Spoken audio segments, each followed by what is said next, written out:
Bonjour Hélène Carrère d'Ancos. Bonjour. Membre de l'Académie française dont vous êtes la secrétaire perpétuelle.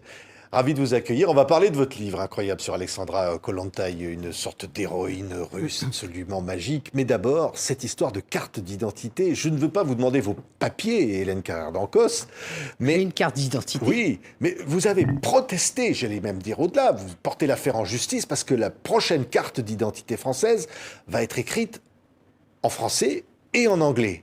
Non seulement la prochaine, c'est-à-dire que les cartes sont imprimées déjà. C'est ça le problème. Et on commence à les délivrer.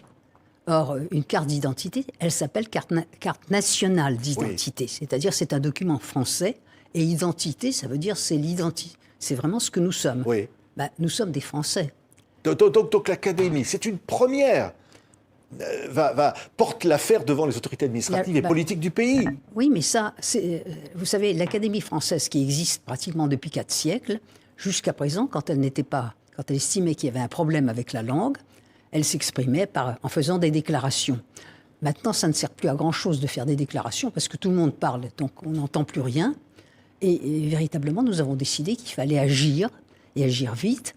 Et l'Académie est après tout une personne morale qui est fondée à porter une affaire en justice devant la justice administrative. Et c'est nécessaire. Donc ce que vous allez faire, c'est que vous attaquez, on va dire, en quelque sorte, l'État français ? Vous, l'Académie française ? Nous attaquons non pas l'État français, mais les responsables d'une décision complètement stupide qui est contraire à la Constitution, qui est contraire à une loi qui est la loi Toubon, qui porte sur l'usage des langues, et par conséquent, elle est contraire au droit français et à la Constitution, enfin à l'article 1 de la Constitution, qui dit que le français est la langue de la République, c'est-à-dire des actes administratifs, etc. Et c'est contraire aussi à ce que demandait l'Europe. Enfin, l'Europe n'a rien demandé de semblable, elle n'a pas demandé qu'on fournisse... Il n'y a pas une directive, une fameuse directive qui dit qu'on doit mettre sur la carte d'identité à la fois la langue, évidemment, du pays, mais aussi une autre langue ou plusieurs autres langues reconnues en Europe. Non, ce qu'on a demandé, ce que le Parlement européen a demandé, c'est que sur le document d'identité, il y ait le titre traduit dans une des langues de l'Union.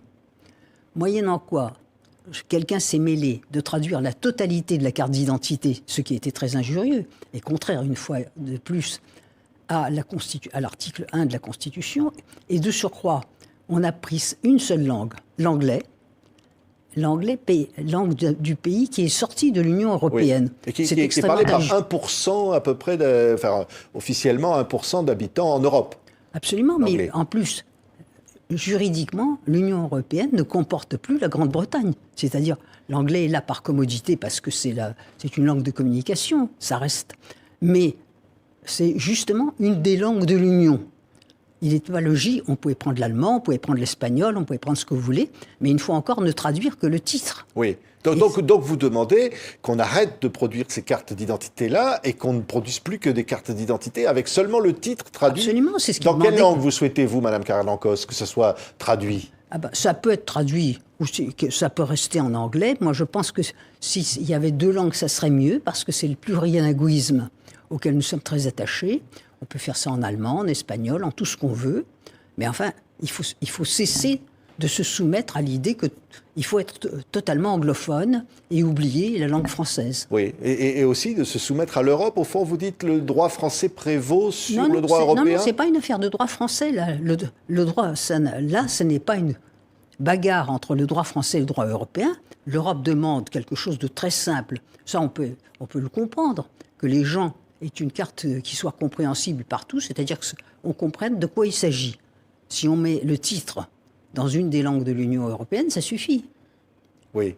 Mais pas le contenu.